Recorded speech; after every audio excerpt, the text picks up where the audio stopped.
तो पेंट लगाते हैं, उस पेंट में इस केमिकल का यूज होता है। मेडिकल फील्ड में इस चीज का, इस केमिकल का यूज ही नहीं होता। कोई कफ सिरप खाने की वजह से किसी की मौत हो सकती है। मान लीजिए आपको खांसी हुई और आप कोई सिरप ले रहे हैं या कोई मेडिसिन ले रहे हो, तो क्या आपकी मौत हो सकती है? तो हाँ, ऐसी एक खबर निकल के आई मध्य प्रदेश से, छिंदवाड़ा से, जो कि 11 बच्चों की मौत होने की वजह से पूरे इंडिया में हंगामा मच गया, पूरे इंडिया को हिला के रख दिया। क्या हुआ? मध्य प्रदेश के छिंदवाड़ा डिस्ट्रिक्ट में 11 बच्चों को एक बैच का कफ सिरप दिया गया, जिसको कोल्ड ड्रिप बोलते हैं। कोल्ड ड्रिप कफ सिरप देने की वजह से क्या हुआ? 11 बच्चों ने अपनी जान गंवा दी।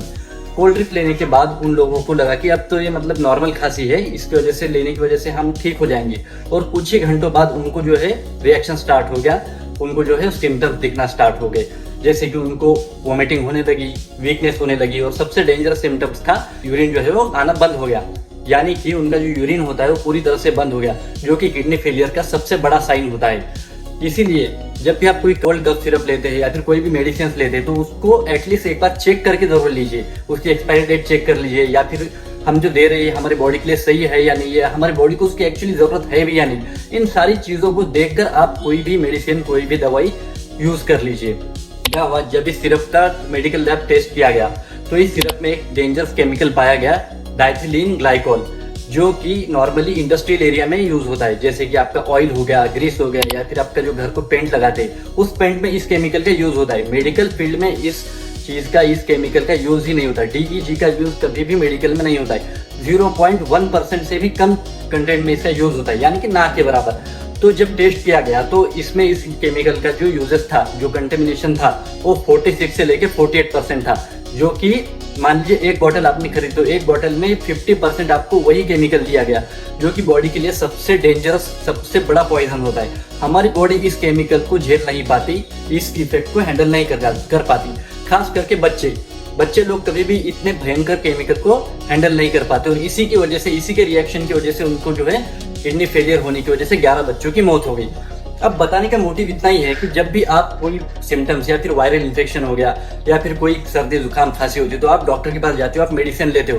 एटलीस्ट उसको नेचुरल तरीके से सॉल्व करने के लिए ट्राई तो कर लीजिए। क्या पता मान लीजिए आपको कोई खांसी है, तो आप एटलीस्ट गर्म पानी की भाप ले लीजिए, या फिर स्टीमर ले लीजिए, या फिर जैसे नीलगिरी का तेल है उसकी भाप ले लीजिए, झंडुबाम की भाप ले लीजिए। जितना हो सके नेचुरल तरीके से उसको कम करने का ट्राई कर लीजिए। हम क्या करते हैं, क्विक एक्शन के लिए, क्विक रिलीफ के लिए क्या करते हैं, डॉक्टर के पास जाते हैं और कोई भी टैबलेट्स लेके आते हैं, कोई भी मेडिसिन लेके आते हैं, जिसकी हमारे बॉडी को जरूरत भी नहीं होती। बुखार में भी हम क्या करते हैं, कोई मेडिसिन लेके आएंगे, कुछ भी करेंगे। सर्दी जुकाम की एटलीस्ट कोई मेडिसिन भी नहीं होती। इसको हम नेचुरल तरीके से, एक वायरल इन्फेक्शन होता है जिसको क्या होता है कि हम नेचुरल तरीके से इसे खत्म कर सकते हैं। 11 बच्चे की मौत सिर्फ इस सिरप की वजह से हुई। अब गवर्नमेंट तो हालांकि इस पे बैन लगा दिया, और बहुत सारे स्टेट ने इस पे बैन भी लगा दिया और इस पे केस भी कर दिया, और बहुत सारी मैन्युफैक्चरिंग कंपनीज और जो फैक्ट्रीज होती है उस पर भी बैन लगा दिया।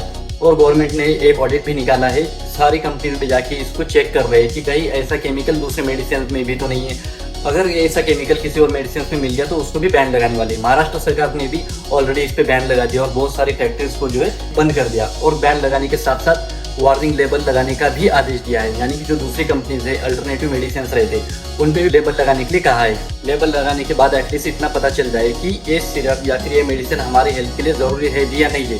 तो ये बहुत सारी चीजें होती है, इससे आपको अवेयर रहना पड़ता है, इससे बच के रहना पड़ता है। तो जब भी ऐसे कोई आपको वायरल इन्फेक्शन होता है या फिर छोटी मोटी सर्दी जुकाम होती है, तो एटलीस्ट उसको नेचुरल तरीके से सॉल्व करने का ट्राई कीजिए।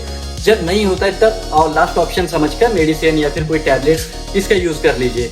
कभी भी याद रखिए, मेडिसिन या टैबलेट जो होती है ना, हमारी किडनी को डैमेज करती है। हमारी किडनी डैमेज होने का जो अल्कोहल होता है ना, अल्कोहल, उससे भी दुगना खतरा हमें इस मेडिसिन से होता है हमारी किडनी डैमेज होने के लिए। तो आप नेचुरल तरीके से अपनी सेहत को ठीक रखने का ट्राई कीजिए, हो सके उतना नेचुरल तरीके को अपनाइए।